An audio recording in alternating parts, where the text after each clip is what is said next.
Hello दोस्तों, आप सभी का चैनल में स्वागत है। और अगर आप नए हैं तो आप चैनल को सब्सक्राइब कर लें ताकि जैसे ही हमारा नया वीडियो आता है तुरंत आपके पास नोटिफिकेशन पहुंच जाए। दोस्तों, हम इस वीडियो में भारत की जनगणना 2011 कवर करेंगे और इस वीडियो से कोई भी एग्जाम होगी, भारत की जनगणना 2011 संबंधित सवाल आता है, इस वीडियो के बाहर नहीं जाने वाला। हमने बहुत ही सोच समझ के वीडियो बनाया है, तो आप इस वीडियो को अच्छे से देख लें, पूरे कंसंट्रेशन के साथ देखें वीडियो।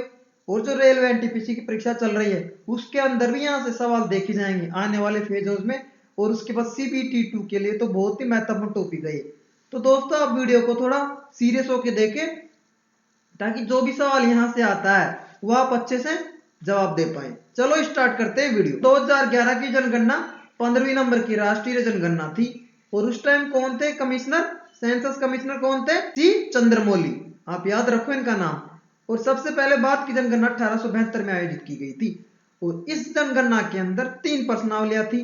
पहली थी मकान सूचीकरण, जिसके अंदर 35 सवाल थे।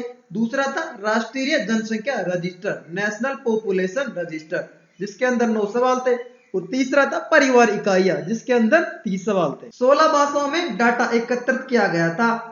और जो ट्रेनिंग मैनुअल था वो 18 भाषाओं में था। दोस्तों, कितनी भाषाओं में डाटा इकट्ठा किया गया था? 16 भाषाओं में। आप इसको याद रखो। आगे चलो।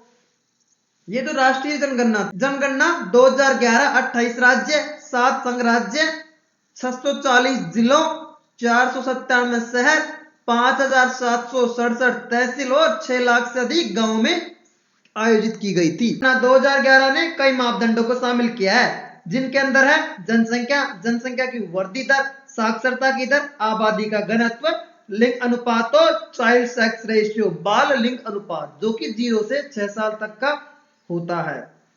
चलो स्टार्ट करते हैं, आगे बढ़ते हैं। जनसंख्या से संबंधित जो महत्वपूर्ण तथ्य है वो हम देखते हैं। चलो, पहला है के अंदर लगभग 62 करोड़ पुरुष थे, जो कि 51.5% होता है। और महिलाएं कितनी थी? 58 करोड़ थी, जो कि 48.5% है। और उस टाइम देश में कुल साक्षरता दर कितनी थी? 74.04%। याद रखो, लिटरेसी साक्षरता कितनी थी? 74.04%।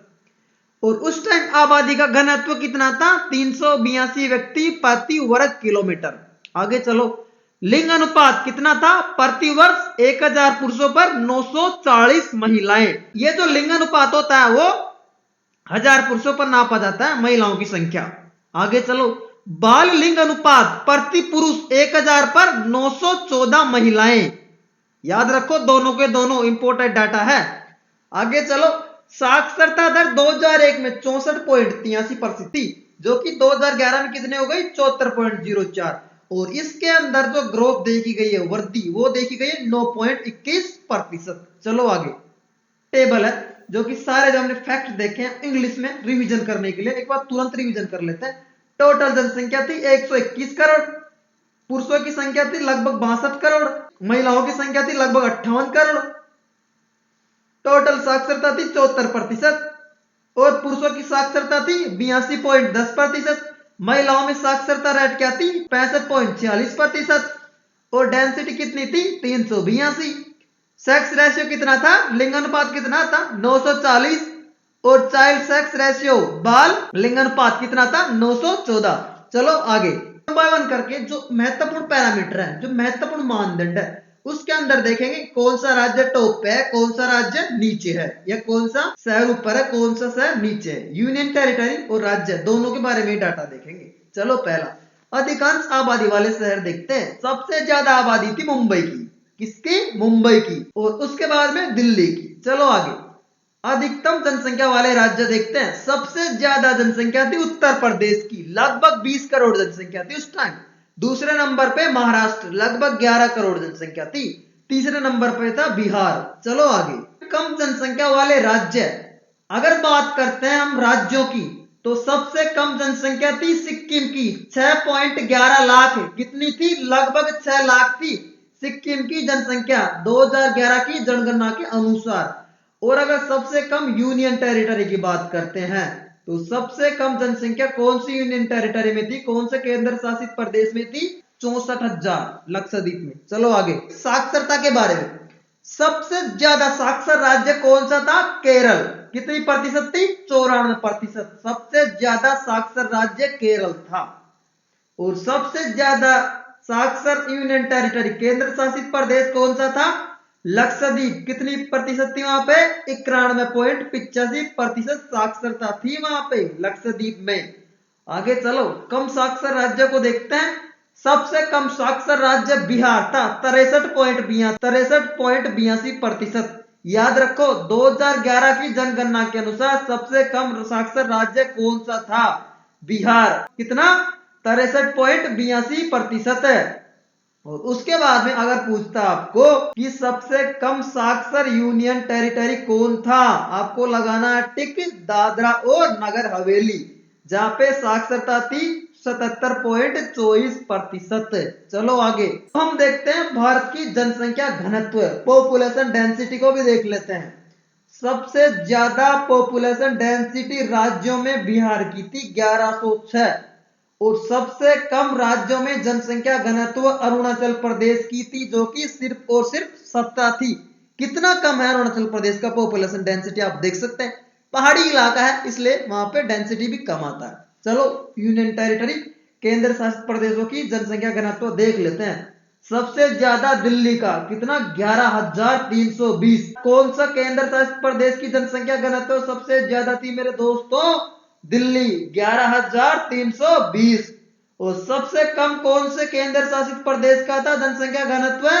अंडमान और निकोबार द्वीप, सिर्फ और सिर्फ 46। याद रखो आप जनसंख्या घनत्व के आंकड़े। चलो आगे देख लेते हैं अभी लिंग अनुपात के बारे में, जो कि प्रति 1000 पुरुषों पर महिलाओं की संख्या होता है। कई बार पूछ लेता है लिंग अनुपात की परिभाषा, तो आप जवाब दे देना।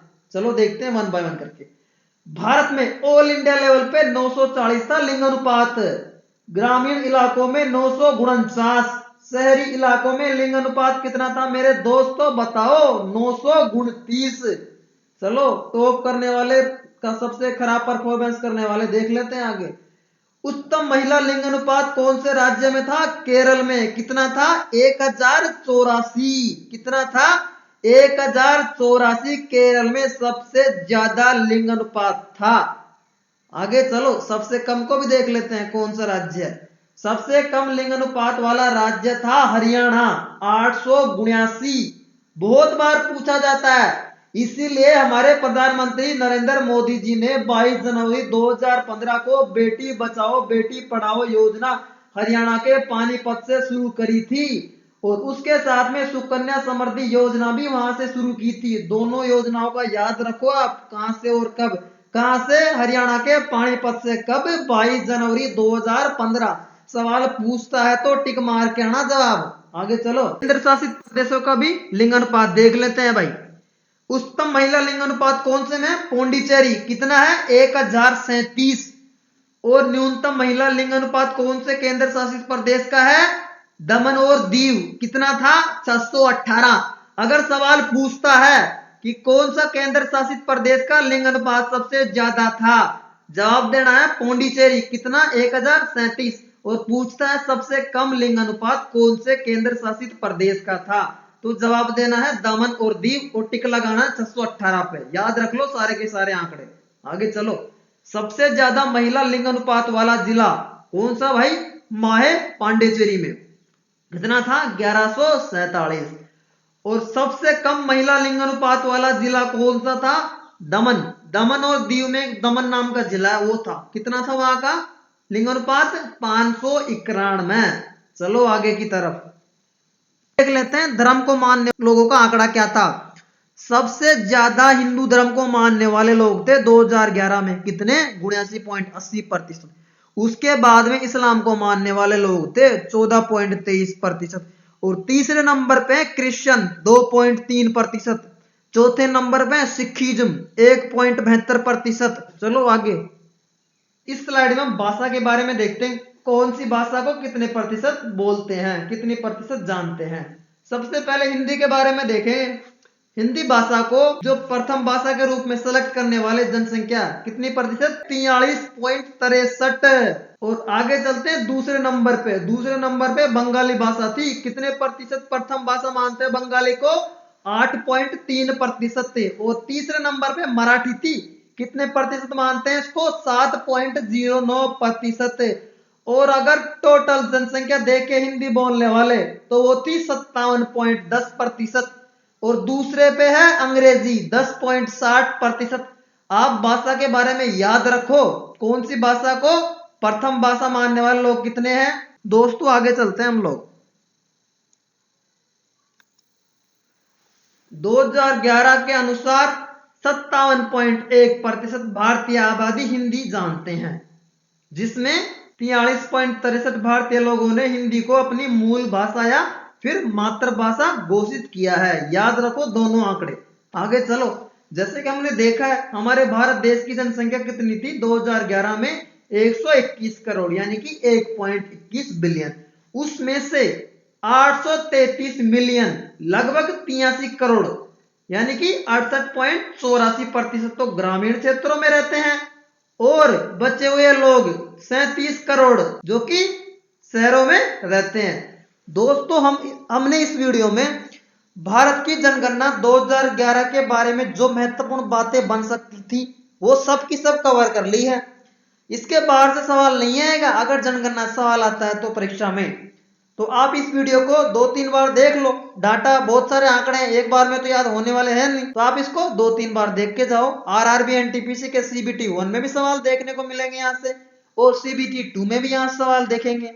और दोस्तों अगर आप नए हैं तो चैनल को सब्सक्राइब कर दो और बेल आइकन का बटन भी दबा दो, ताकि जैसे ही नया वीडियो आता है आपके पास तुरंत पहुंच जाए।